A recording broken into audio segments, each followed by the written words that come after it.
Hey, what's going on, everyone? Welcome to my impressions of Gran Turismo 7. This has been the main game I've been playing for the past week now, and I've been a long-time Gran Turismo fan. I first got into this series with the release of one of the original games on the very first PlayStation. However, which one that was, I can't really recall. But really, it wasn't until the release of Gran Turismo A-Spec as well as Gran Turismo 4 and other games during the 6th generation like Need for Speed Hot Pursuit that really sort of cemented my love for cars and automobiles in general. That and, well, my dad used to restore classic American muscle cars at the time, so I was always sort of surrounded by that car culture, and it was just natural for me to be really invested and interested in it, and these games just helped elevate my love for them even more so. So, needless to say, I've been eagerly anticipating the release of Gran Turismo 7 for quite some time now, especially because it's been almost a decade since the last mainline Gran Turismo game, and actually for me, because I purposely skipped on Gran Turismo 6, which we'll get into in just a little bit. It's been over a decade since I last played a mainline Gran Turismo game. I did play Gran Turismo Sport, released a few years ago on the PlayStation 4, but that could be honestly considered Gran Turismo 7 Prologue for what it was, considering that it was more of a online focused multiplayer. There was a career mode and some arcade stuff in there, a few missions and stuff to do, but most of it was geared towards racing with your friends. So I want to start off this video just by, including a little bit of a precursor for, my thoughts on this series. Again, I have a huge love for this series just because it's been there since basically my inception of gaming and, being very interested in cars. Again, it really was responsible, I think, for playing a big role in terms of my love for automobiles and whatnot. So, I have a lot of respect for the Gran Turismo series and where it came from, and I played this series for decades, up to this point. So it's been a big part of my gaming career. But I was really let down by this franchise during the PS3 generation of releases, with most notably the release of Gran Turismo 5 and Gran Turismo 6. I got my PlayStation 3 in late 2007. A few months later, we had the release of Gran Turismo 5 Prologue, and I was really blown away by what Polyphony Digital was really envisioning for the future of the Gran Turismo series. I love the menu system, the stylistic choices, the graphics at the time were just mind-blowingly realistic, the way that they were doing lighting, the high-resolution vehicles and tracks and all that stuff. It was really just, incredible to see it, especially back during its release. All the stuff that they were accomplishing on a technical level. That, and I really liked the way that the car is controlled. You had the introduction of a cockpit view for the series, which just helped make all the cars and races just feel so much more visceral and alive.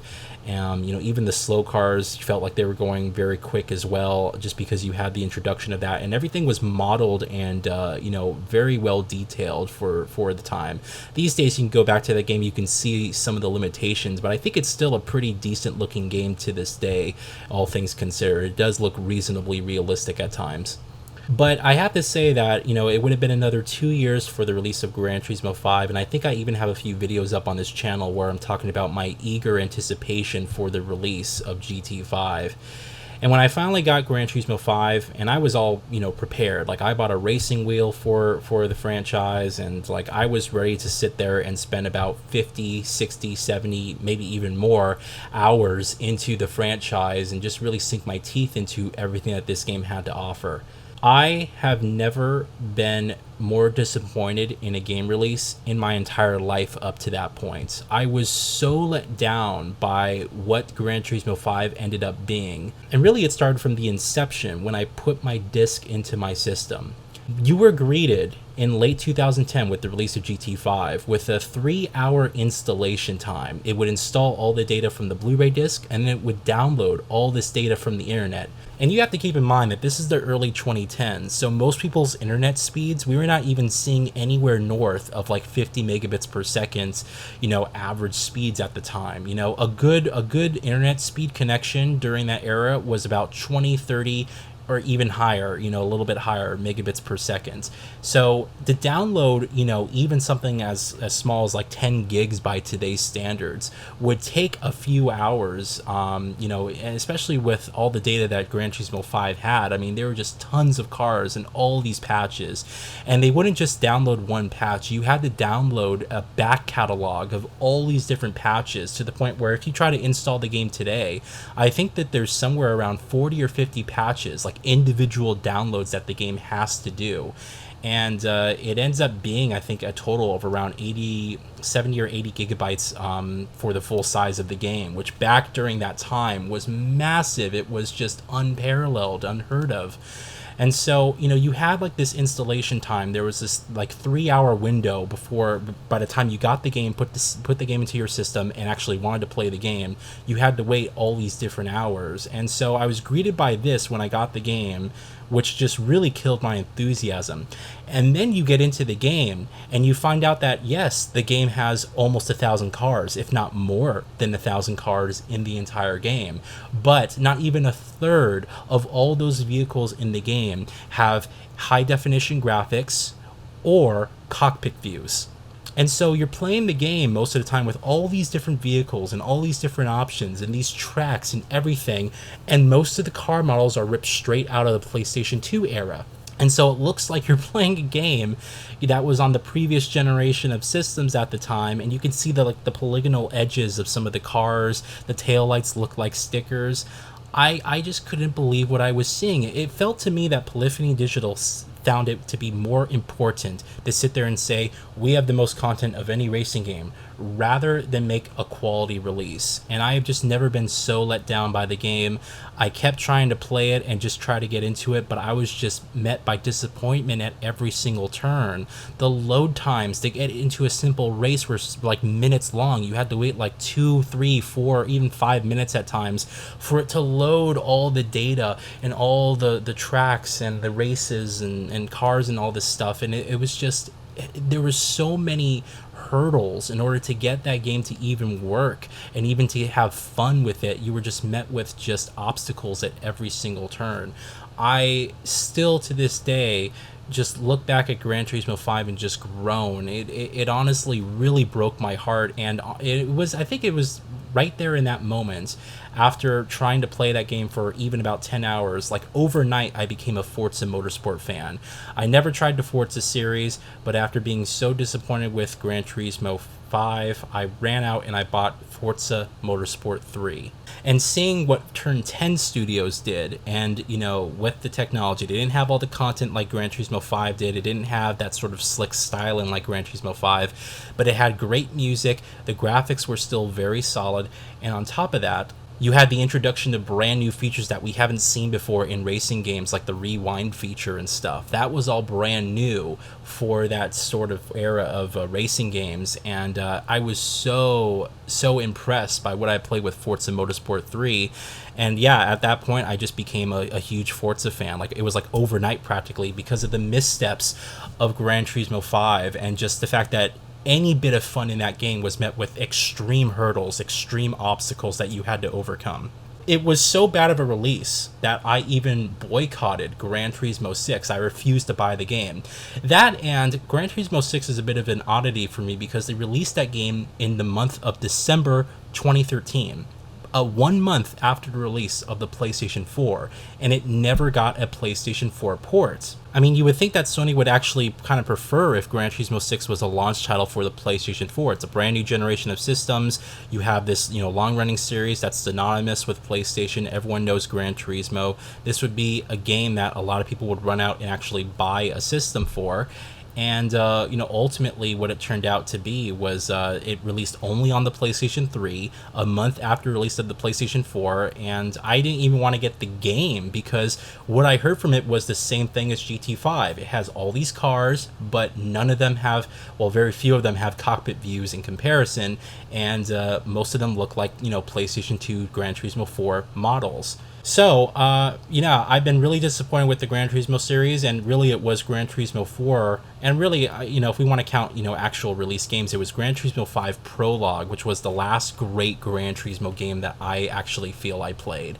And so I've been really anticipating a release of a really good, solid Gran Turismo game, and I was so impressed with Gran Turismo Sport when I played it.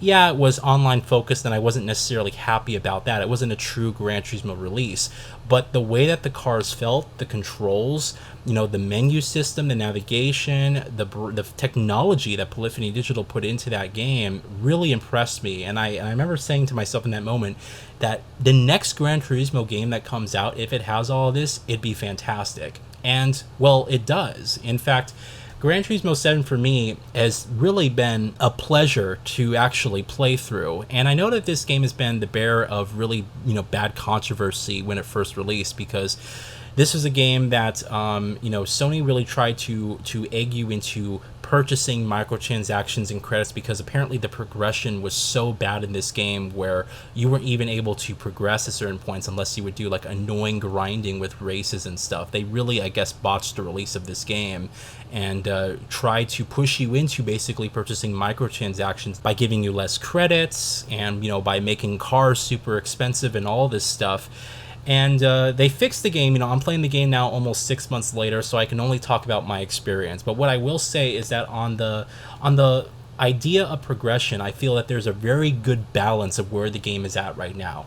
Yes, the game does ask you if you want to actually purchase credits from the PlayStation Store and engage in microtransactions, but it's not annoying. It doesn't pop up. It doesn't ask you every 5 seconds, if you want to buy something.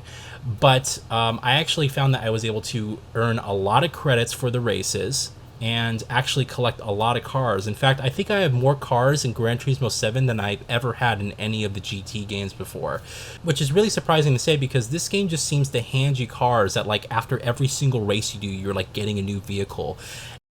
I really feel like they nailed the progression in this game. With where it's at right now, I'm earning a lot of credits from races. I have, hundreds of thousands of credits I can save up. I can go buy a car if I want to. Yes, some of the crazy expensive cars that are like 8, 10, 12 million credits, that's going to take a long time for me to actually purchase, but you don't need any of that. And most of those cars are like, those type of formula vehicles that are just like, or those concept cars that are just kind of like those dream vehicles that, you wouldn't necessarily drive around all the time. It's more of a curiosity thing. And so I'm actually really enjoying the element of progression here. And in fact, I'm going to say this, and it might be a bit controversial, but I feel that this is the best level of progression that we've had in a Gran Turismo game, ever. Honestly, I feel like it's very easy to get into this game. It's very easy to earn credits in this game, and it's easy to, collect cars and purchase cars and all this stuff.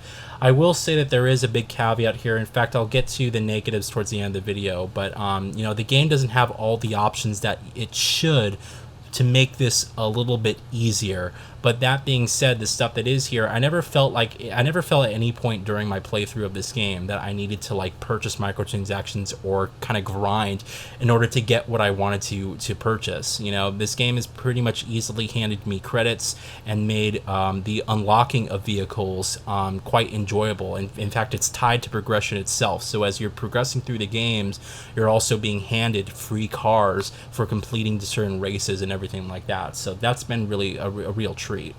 Loading times are just a drastic improvement here. In fact, they're almost non-existent. I'm playing this on the PlayStation 5, and seriously, you want to get into a race, it fades to black for like 1 second, and then it pops up with the race and you're ready to get in and start driving.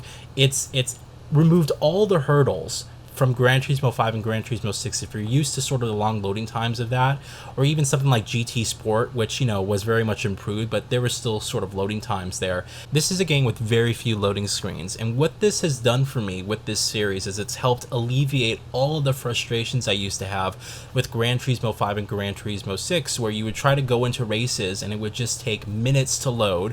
You wouldn't even know if the game crashed or not at times, and anytime you wanted to even like look at cars, you'd have to wait for the thing to fucking spin, and it would take forever, and it just made this a really frustrating experience navigating through the UI and even just getting to the game, you were just met with obscene loading times.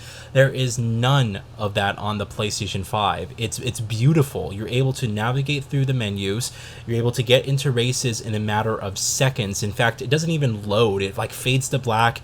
You count to like 1 and then it fades back in with the race and you're ready to start, driving. It's absolutely incredible, and they're totally leveraging all the power of the SSD within this console just to make all that less obtrusive, and you're able to just enjoy the game and play the game. And again, even like the boot up times, there's a bit of an installation at the very beginning. I mean, the game clocks in at just over 100 gigabytes, so overall it took me about an hour and a half to like install the entire game, and it has to download all this data from the internet as well.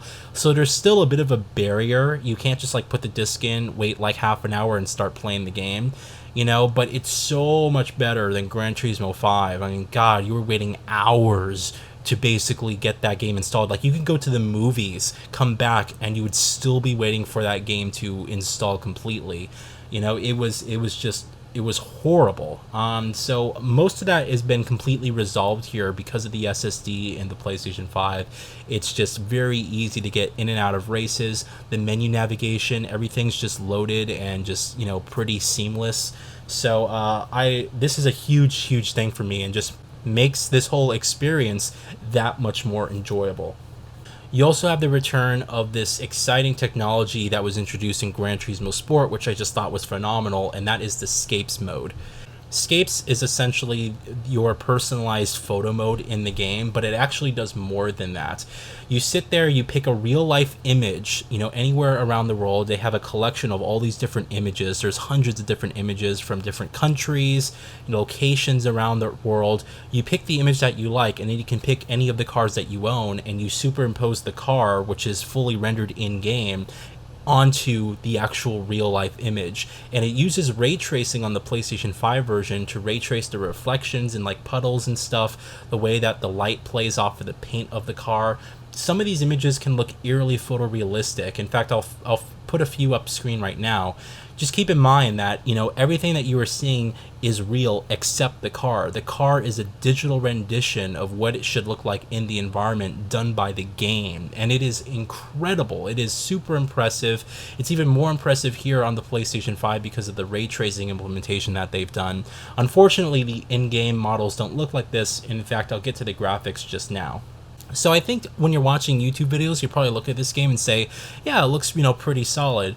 But honestly, I've been a bit let down by the graphics in this game.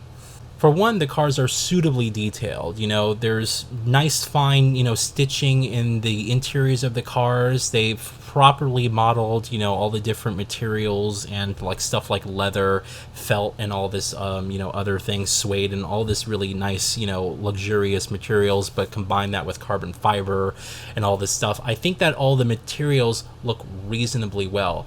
The problem here with this game is the environments themselves. When I played Horizon Forbidden West, that is a cross-gen game that has a PlayStation 4 release, but you would never know if you played it on the PlayStation 5. I mean, it looks like a true next-generation game. It looks like they are leveraging the power of the PlayStation 5 and everything that it has to offer.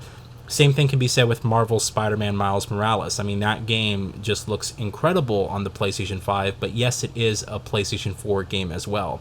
Gran Turismo 7 has a PS4 release, like those games I just mentioned. However, on the PlayStation 5, it honestly, to me, looks very evident of a cross-generation game. What it seems to me what Polyphony Digital was doing was this game was in development for the PlayStation 4 first, and then halfway through, they were told by Sony, we're releasing the PlayStation 5, we need to have this game on that system. And so what they did is they injected ray tracing into their engine, and then they just increased the resolution on PS5, and voila, we have Gran Turismo 7 on PS5. Foliage in the game, is very sparse. You actually see some of it popping in the great distance. The shadows are surprisingly low quality. In fact, I see the shadow cascades that are fairly close to the distance of your car, and so you'll see, like, if you're driving down and depending on the position of the sun, you'll see shadows, like higher quality shadows, popping into the environment as you're racing through these tracks.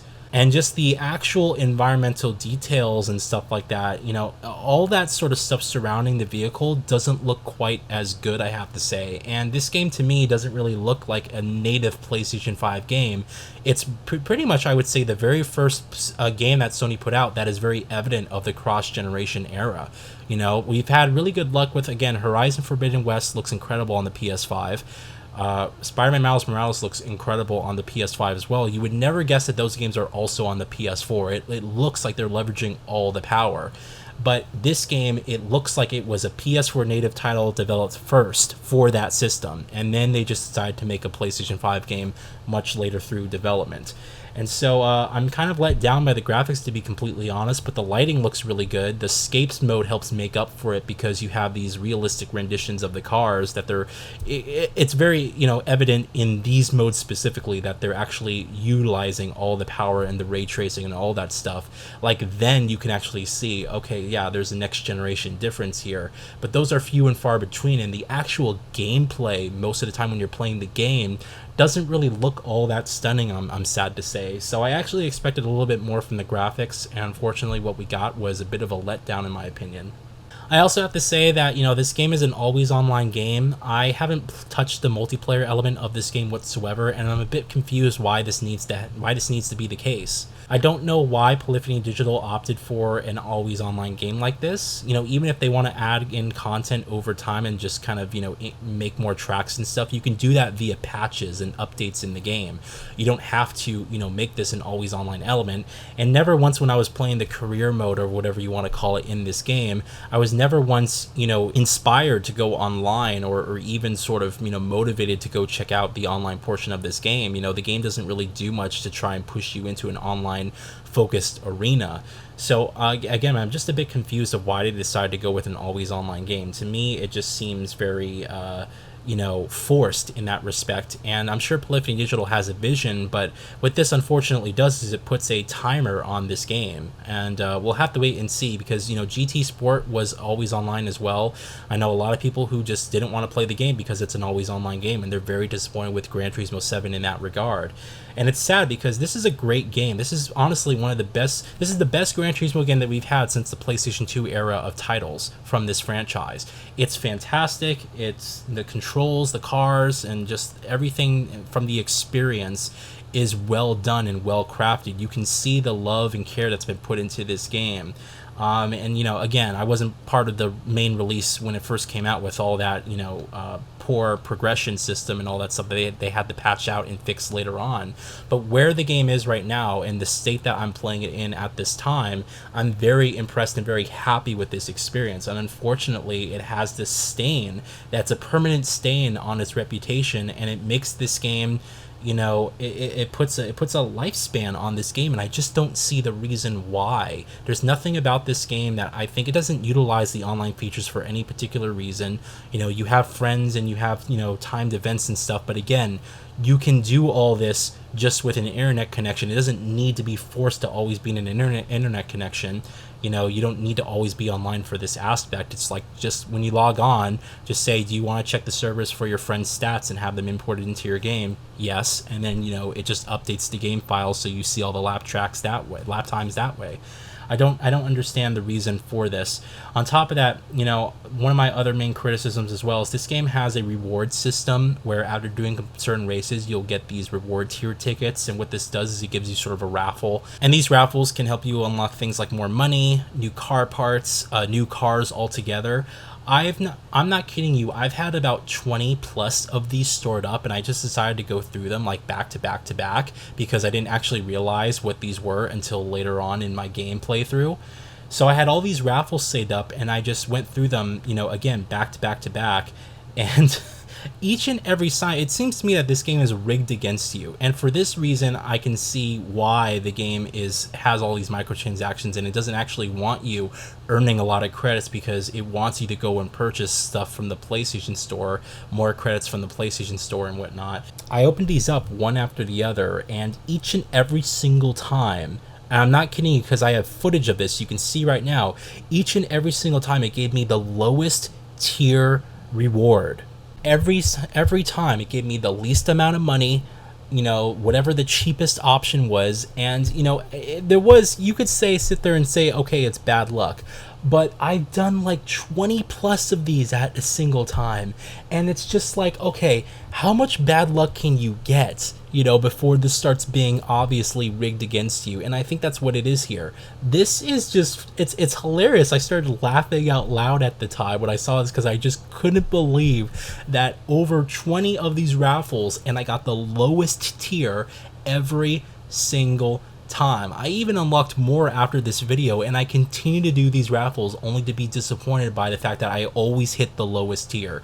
It seems to me that the game is rigged against you in this element. Yeah, you know, it's free money either way, but again, it's like it de-incentivizes you to actually, you know, even try these in the first place when you're not even earning anything of value. You know, if I'm earning like just 2,000 credits from this, okay, whatever, you know, I can earn more actually playing and racing through the game. But it's just hilarious to me that, you know, they have like this system and it clearly needs more work. You know, the reward system here, and it just seems to me that the issue with progression was intentional from the very beginning. You know, they wanted you to sit there and grind. They wanted you to sit there and like have to really spend a lot of time trying to earn credits for vehicles and unlock cars and different things like that. They wanted you to spend money in the PlayStation Store, and they're very irritated by people who actually complained about this and made a big stink about this, and they regretted the fact that they had to begrudgingly fix this issue.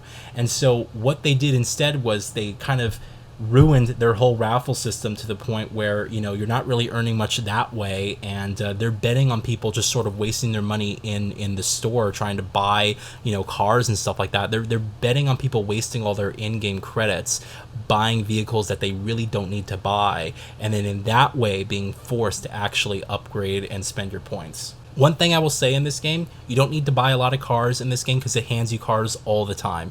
You get cars from completing certain races, you get cars by progressing through the main career of the game, so you do not need to go and actually buy a lot of cars. I ended up buying probably, you know, about a dozen or so cars during my entire playthrough of the game, but I have somewhere around the realm of like 40 or 50 cars total. So most of the cars that I actually have in my garage, I did not actually purchase, I earned directly through races.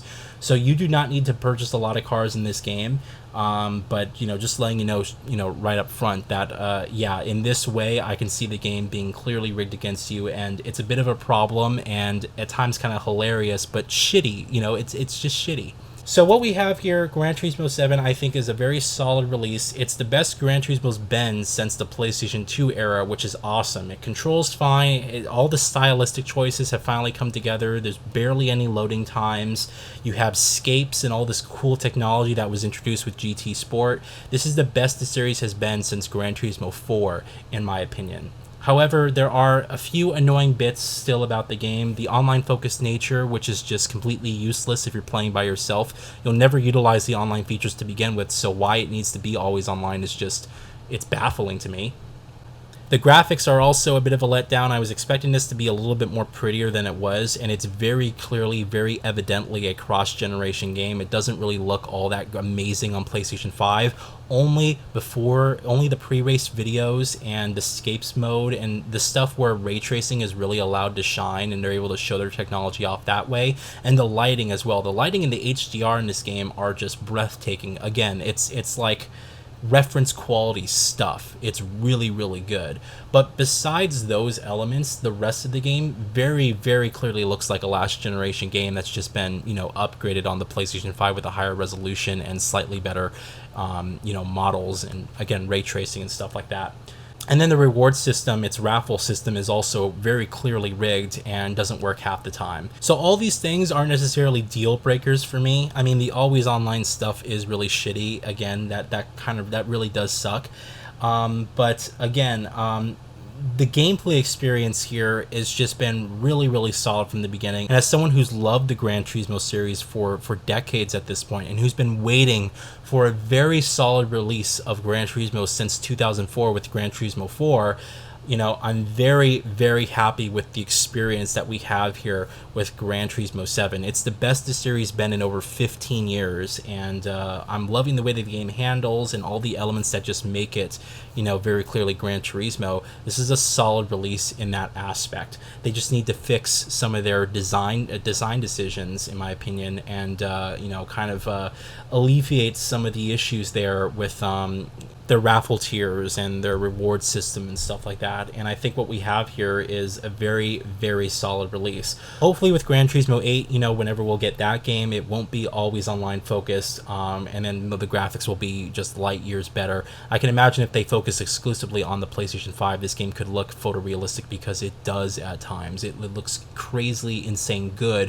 when they're able to utilize all the ray tracing and stuff like that from like the scapes mode and whatnot. But you have the actual gameplay part just doesn't. It's such a weird division. Anyway, I hope you guys enjoyed this impressions. I know it was a bit long, but I'm a huge Gran Turismo fan. I wanted to get my thoughts out.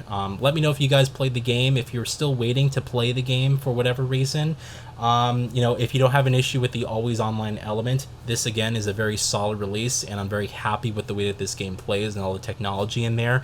The progression at this point in time is the best this series has ever had, in my opinion. You're earning a ton of cars.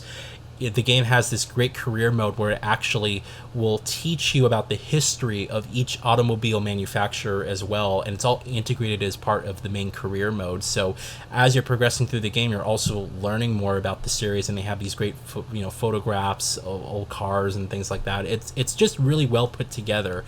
So I love the vision that's here, but I really want to see Polyphony Digital just knock it out of the park for the next one, because what they're on the right track, right? They're on the right track.